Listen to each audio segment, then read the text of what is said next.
So today I'm going to talk about the Bitonic sorting algorithm. I'll start with the definition of sorting, which is to arrange an unordered collection of elements into a monotonically increasing or decreasing order.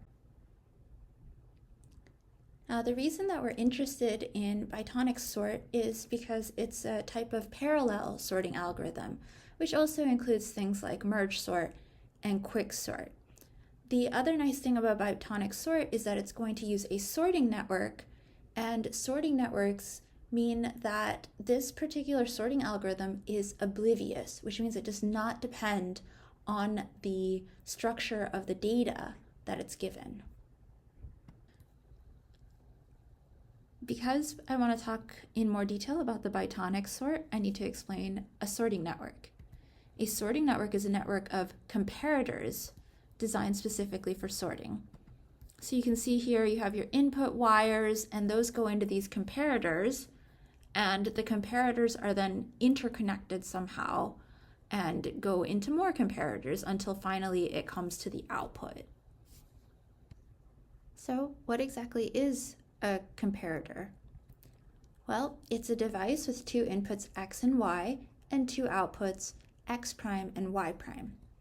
For an increasing comparator, x prime is the min of these two elements, x and y prime is the max.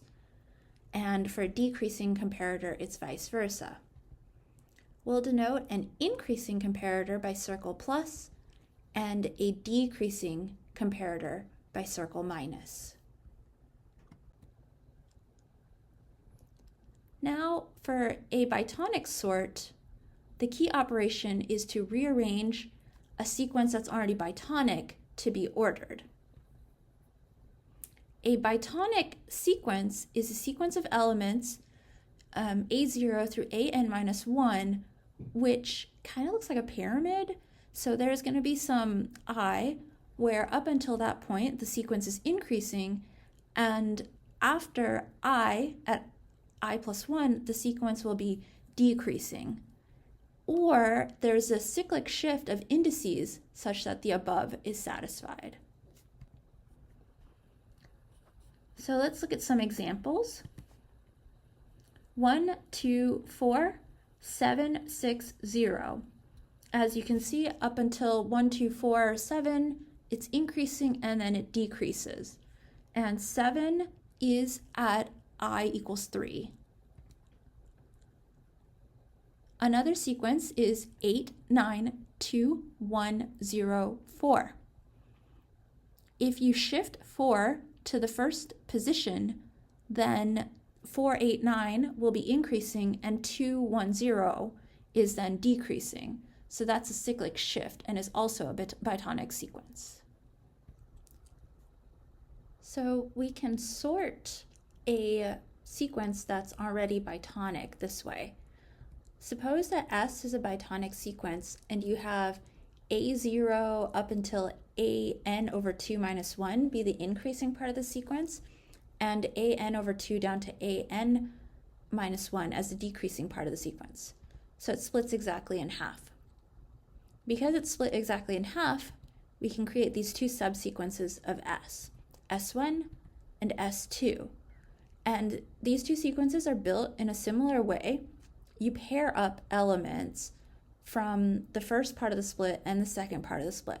So A0 is compared to AN over 2, A1 is compared to AN over 2 plus 1, A2 is compared to AN over 2 plus 2, and so on.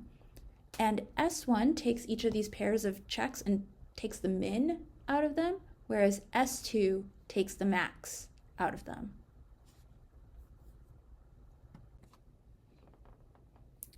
So using this sequence of comparators, it turns out that every element of S1 is going to be smaller than every element of S2.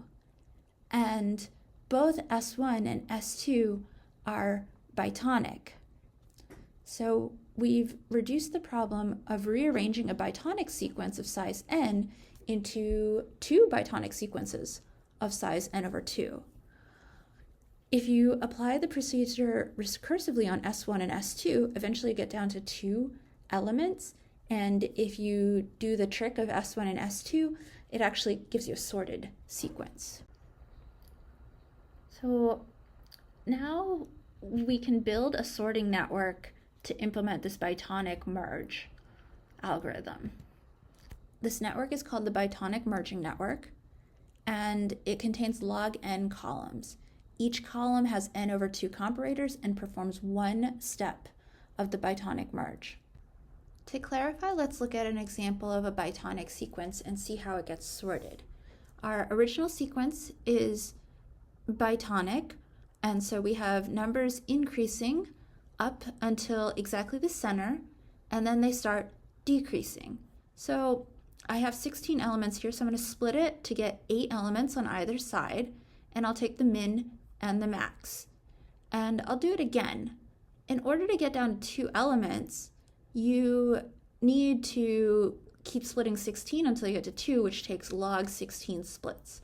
In general, with n elements, it'll take log n splits. Continuing the example, you can see the comparisons, and I said that you need to have log of n stages, and at each stage you're comparing all these pairs of elements, so there's n over 2 comparators. So how do we sort an unordered list? Because to use the Bitonic merge for n items, you already have to have a sequence that's Bitonic. Well, 2 elements always form a Bitonic sequence. And so an unsorted sequence is the concatenation of Bitonic sequences of length 2. You can merge the length 2 sequences into larger Bitonic sequences, 4, 8, 16, until you end up with a Bitonic sequence of size n. With this switching between sorting and then merging, you end up with the depth of the network being theta of log squared n. Each stage of the network contains n over 2 comparators, so a serial implementation of the network will have complexity theta of n log squared n.